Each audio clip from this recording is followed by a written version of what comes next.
अस्सलाम वालेकुम जी, अशफाक सत्ती आपके सामने मौजूद है। और आज बड़ा एक सरप्राइजिंगली एक रिलीफ मिला तहरीक इंसाफ के चेयरमैन इमरान खान को। और वो रिलीफ मिला कि इसमें भाई वो जो साइफ़र केस है, जो ऑफिशियल सीक्रेट एक्ट के ख़िलाफ़ वर्जी पर, यानी कि वो आप याद है ना, वो जो जलसे में लहराया गया कि ये ख़त है, फिर उसे बताया गया कि ये साइफ़र है, फिर किस तरीके से उस पर मामलात आगे अनफोल्ड हुए, अमरीकी साजिश, फिर साजिश नहीं मुदाखलत, इस तरह की बातें। फिर कौमी सलामती कमेटी के इजलास हुए जिसमें आपने देखा कि क्या तरीक़ेकार रहा। तो वहाँ पर जो इम्प्रेशन दिया गया था बज़ाहिर, वो ये था कि अमेरिका एक साजिश कर रहा है, और उसकी साजिश की वजह यह है कि वो चाहता है कि अमेरिका इमरान खान साहब की हुकूमत का तख्ता उलट दे। बहरहाल उसके बाद जो कुछ हुआ और जिस तरीके से वो मामलात अनफोल्ड हुए, तहरीक अदम एतमाद आई और खान साहब की हुकूमत चलती बनी। फिर उसके बाद अभी 2-3 मामलात हैं जिसके अंदर खान साहब अभी जेल में मौजूद हैं। एक तो ये साइफ़र केस है जिसके अंदर उन्हें अरेस्ट किया गया, दूसरा मामला तोशा खाने का है, और तीसरा मामला है अकादिर ट्रस्ट वाला, वो 190 मिलियन पाउंड की जो करप्शन का केस है मुबैना तौर पर। तो उसमें ये है कि अभी खान साहब बेसिकली जो गिरफ़्तार हुए थे वो था ऑफिशियल सीक्रेट एक्ट की खिलाफ वर्जी वाला ही साइफ़र केस का मामला। आज ये हुआ है कि सुप्रीम कोर्ट की जानिब से, जो कि कायम मकाम चीफ जस्टिस की साहब की सरबराही में एक 3 रुकनी बेंच है, वो समाअत कर रहा था, और उसके अंदर ये हुआ है कि जस्टिस मंसूर और जस्टिस अतहरुल मिनुल्लाह भी उसमें शामिल थे।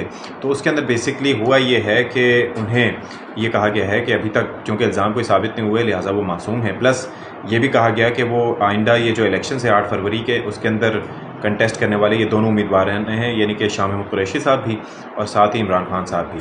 तो इस मामले को अभी देखा जाएगा, और इल्ज़ामात ज़ाहिर है साबित नहीं हुए।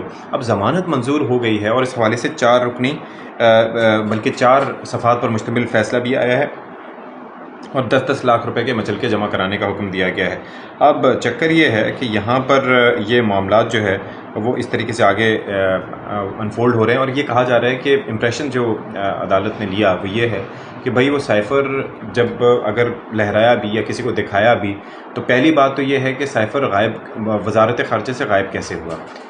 अगर गायब हुआ तो वो दफ्तर ख़ारजा की ज़िम्मेदारी है, दफ्तर ख़ारजा की ज़िम्मेदारी है, तो कसूरवार कौन हुआ? दफ्तर ख़ारजा। दूसरी चीज़ ये है कि ये कहा गया कि वज़ीर ख़ारजा जो उस वक्त थे, शाह महमूद कुरैशी साहब, जो इस मामले में शरीक मुलज़िम जिन्हें करार दिया गया है, उन्होंने बज़ाते ख़ुद कोई बात नहीं की। जलसे का हवाला दिया गया और कहा गया कि उस वक्त उन्होंने जो बात की थी वो ये कहा था कि भाई मेरे पास मेरे सीने में बहुत राज हैं, बहुत बातें हैं, लेकिन मैं अपने हलफ की वजह से बता नहीं सकता।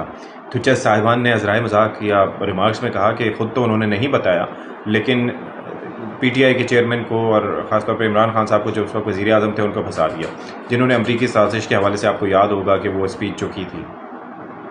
फिर दूसरी चीज़ ये कही कि एक तो ये मामला वहाँ पर रहा, फिर दूसरी कि किस तरीके से इस मामले पर जब कौमी सलामती कमेटी के इजलास हुए तो उस वक्त के वज़ीर आज़म शहबाज शरीफ साहब उस मामले पर खामोश रहे। यानी कि उनको तो जाते ही शोर मचा देना चाहिए था कि भाई साइफ़र की कॉपी गुम हो गई है, साइफ़र नहीं है, तो इन्वेस्टिगेशन। फिर जो FIA है उसकी कारकर्दगी पर भी सवाल उठाए गए कि जिस तरीके से कोट किया गया था कि FIA को मालूम हुआ कि बनी गाला में जी एक मीटिंग हुई थी, तो वहाँ पर यह हुआ। तो पूछा गया कि जी बनी गाला में कैसे पता चला कि भाई मीटिंग हुई थी। फिर आज़म खान के हवाले से कहा गया कि भाई वो वादा माफ़ गवाह बने इस सारे मामले पर। तो आज़म खान आपको याद है कि बड़ा स्ट्रॉन्ग पर्सन, बड़ा एक वो कहते हैं ना कि डिफेक्टो वज़ीर आज़म जिसको कहा जाता था, तो प्रिंसिपल सेक्रेटरी थे वो इमरान खान साहब के।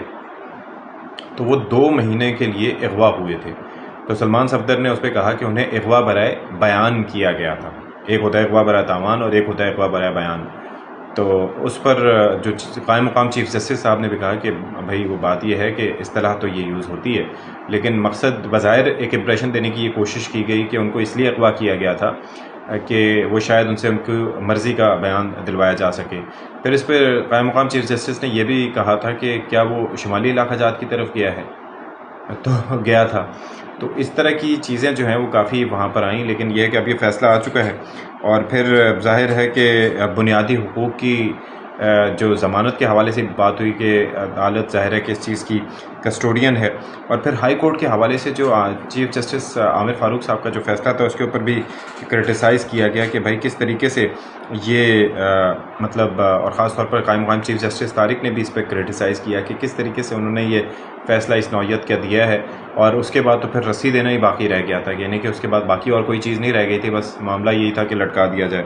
तो खैर अब ये है कि रियासत दुश्मन नहीं है, सियासत بلکہ سیاسی دشمن قرار دیا گیا ہے سلمان صفدر کی جانب سے، جو کہ وکیل تھے. اور پھر اب یہ ہے کہ لیٹ سی واٹ ہیپنس. میرا تو یہ چکر یہ ہے، میں یہ انڈرسٹینڈ کرنا چاہ رہا ہوں کہ اس وقت سٹیٹس کیا ہوگا. پھر جو تحریری فیصلہ ہے اس میں یہ بھی بتایا گیا ہے کہ وہ خان صاحب جو ہیں وہ اگر تحریری فیصلے کی شکوں کی خلاف ورزی کرتے ہیں تو پھر یہ ضمانت ان کی کینسل بھی ہو سکتی ہے.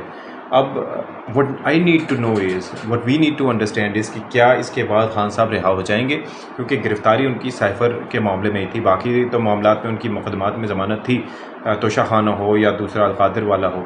پھر دوسری چیز یہ ہے کہ 40 سے زائد کیسز میں ان کی آلریڈی ضمانت منظور ہو چکی ہے. تو اس کے بعد اب سٹیٹس کیا ہوگا، کیونکہ یہ تو معاملہ بڑا ایک آپ کو بتائیں نا کہ ایک حساس نوعیت کا تھا جس کی سماعت چل رہی تھی. اگر اسی کے اندر ضمانت منظور ہو گئی ہے تو کیا اس کا مقصد یہ ہے کہ خان صاحب اب الیکشن میں حصہ لے پائیں گے؟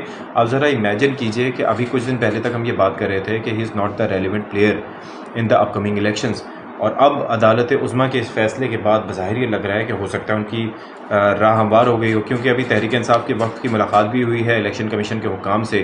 پھر اگر وہ خواہش مند ہیں تو پھر کس طرح سے وہ الیکشن میں حصہ لے پائیں گے؟ کیا یہ پاسبلٹی ہوگی؟ عوام اس فیصلے کو کس نظر سے دیکھتے ہیں؟ That is very interesting. I mean Pakistan کی سیاست ایک چیز ہی ایسی ہے، اور خاص طور پر یہاں پر قانون کو جس طریقے سے پرکھا جاتا ہے، جس طریقے سے دیکھا جاتا ہے، یہاں پر کچھ بھی ہو سکتا ہے. Any thing is possible.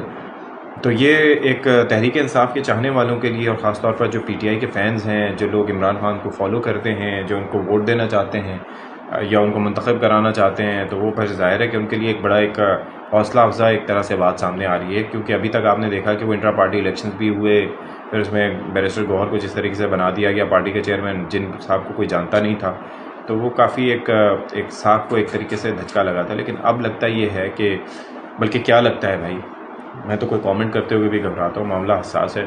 I don't know what happens next, لیکن یہ ہے کہ let's see, looking forward to it.